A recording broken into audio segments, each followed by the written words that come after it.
हिंद भारत, आपकी अपनी आवाज। नमस्कार, हिंद भारत देख रहे हैं आप और आपके साथ मैं हूं महिमा शर्मा।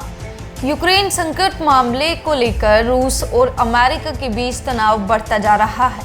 दुनिया के लगभग सभी देश इस तनाव को कम करने की कोशिश कर रहे हैं। हालांकि फिलहाल इस संकट का समाधान दूर दूर तक नजर नहीं आ रहा है। यूक्रेन संकट को लेकर बढ़ता तनाव तीसरे विश्व युद्ध की आशंका जता रहा है। इसी के चलते रूस की ओर से यूक्रेन पर आक्रमण करने के डर से अब कई देश अपने नागरिकों को यूक्रेन से वापस लाने की भी अपील कर रहे हैं। वहीं अमेरिका सहित कई देश अपने डिप्लोमेटिक स्टाफ को भी वापस बुला रहा है, तो कुछ देश अपने नागरिकों को यूक्रेन की यात्रा न करने की सलाह दे रहे हैं। अमेरिका को डर है कि रूस जल्द ही यूक्रेन पर आक्रमण कर सकता है। अमेरिका पहले ही अपने नागरिकों को यूक्रेन छोड़ने का आग्रह कर चुका है। इस मामले को बारीकी से समझने के लिए आपको पहले जानना होगा कि आखिर यूक्रेन संकट मामला क्या है और रूस की यूक्रेन पर हमले की आशंका दुनिया में तीसरे विश्व युद्ध जैसी आशंका क्यों जता रही है। देखिए हमारी ये रिपोर्ट। लगभग 4.25 करोड़ की आबादी के साथ यूक्रेन भौगोलिक दृष्टि से रूस के बाद यूरोप का सबसे बड़ा देश है।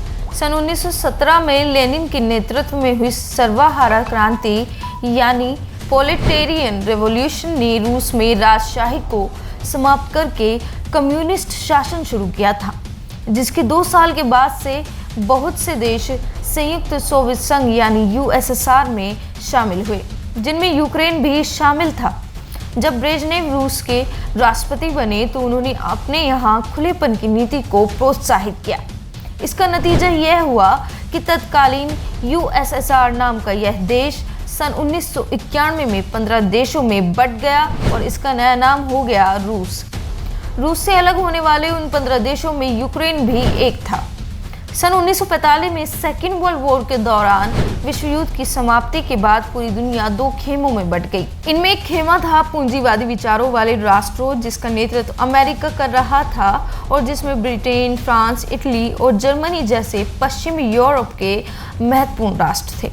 और दूसरा खेमा था साम्यवादी व्यवस्था वाले देशों का, जिसका लीडर सोवियत संघ था। इन देशों के 2 गुटों में बंटने के बाद से लेकर लगभग 1980 तक लगातार इन दोनों गुटों के बीच तनाव की स्थिति बनी रहती थी, जिसे आप कोल्ड वॉर के नाम से भी जानते हैं। अब चूंकि भारत इन दोनों में से किसी भी खेमे में शामिल नहीं होना चाहता था, इसलिए उसने कुछ देशों के साथ मिलकर एक अलग खेमे का गठन किया, जिसे गुटनिरपेक्ष कहा गया। क्योंकि दोनों खेमों के बीच जबरदस्त तनाव की स्थिति बनी रहती थी, इसलिए इस दौर में 2 बहुत ही बड़े और महत्वपूर्ण सैन्य संगठन बनाए गए।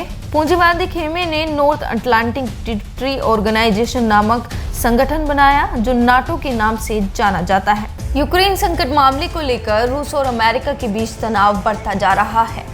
दुनिया के लगभग सभी देश इस तनाव को कम करने की कोशिश कर रहे हैं।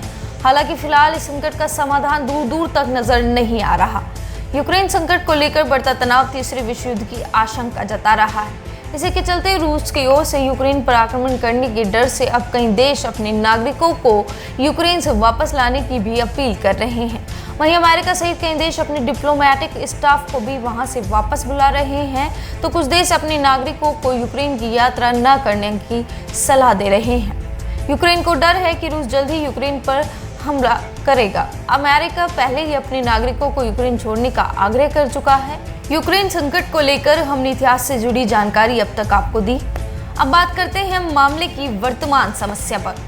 दरअसल यूक्रेन ने घोषणा की है कि वे सन 2022 तक नाटो नाम के संगठन का सदस्य बन जाएगा, जिसका मतलब यह है कि यूक्रेन पर अमेरिका और वेस्टर्न यूरोप के देशों का दबदबा हो जाएगा।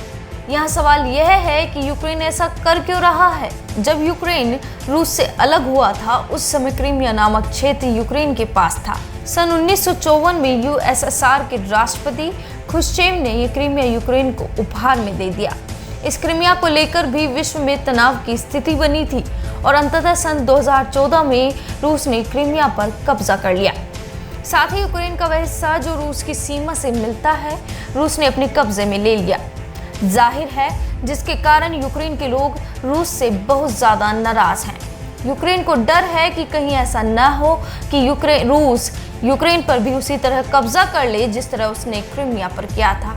बात अगर रूस की परेशानी की करें तो इसके दो मेन रीजन हैं। पहला तो कि यूक्रेन का नाटो का सदस्य बन जाने के बाद नाटो की सेना रूस के बिल्कुल नाक के नीचे पहुंच जाएगी। वहां से दागी गई मिसाइल 5 मिनट में मॉस्को तक पहुंच सकती है। रूस की दूसरी चिंता साम्यवादी व्यवस्थाओं वाले राष्ट्रों की संख्या के कम होते चले जाने की है। उसे लगता है कि नाटो का बढ़ता हुआ यह प्रभाव उसके अपने प्रभाव को कम करता चला जाएगा। यूक्रेन और रूस के बीच बढ़ते तनाव के कारण बढ़ती युद्ध की आशंकाएं भारत के लिए भी चिंता का विषय है। अब इस जंग का जोखिम सिर्फ ईस्टर्न यूरोप तक सीमित नहीं रह गया है, बल्कि अमेरिका और भारत को भी इससे होने वाला नुकसान झेलना पड़ेगा। दरअसल भारत का यूक्रेन के साथ अच्छा खासा व्यापारिक रिश्ता है। भारत यूक्रेन को दवा और इलेक्ट्रिकल मशीनरी आदि बेचता है, तो दूसरी ओर खाने के तेल से लेकर खाद और न्यूक्लियर रिएक्टर जैसी जरूरी चीजें खरीदता है। ये जंग शुरू होने पर यह आपसे व्यवहार रुक सकता है, जिससे भारत की परेशानियां बढ़ सकती हैं। हमारी इस खास पेशकश में बस इतना ही। देश और दुनिया की बड़ी खबरों के लिए देखते रहिए हिंद भारत। नमस्कार। देश दुनिया की तमाम खबरों के लिए देखते रहें हिंद भारत। लाइक, सब्सक्राइब और शेयर करना ना भूलें।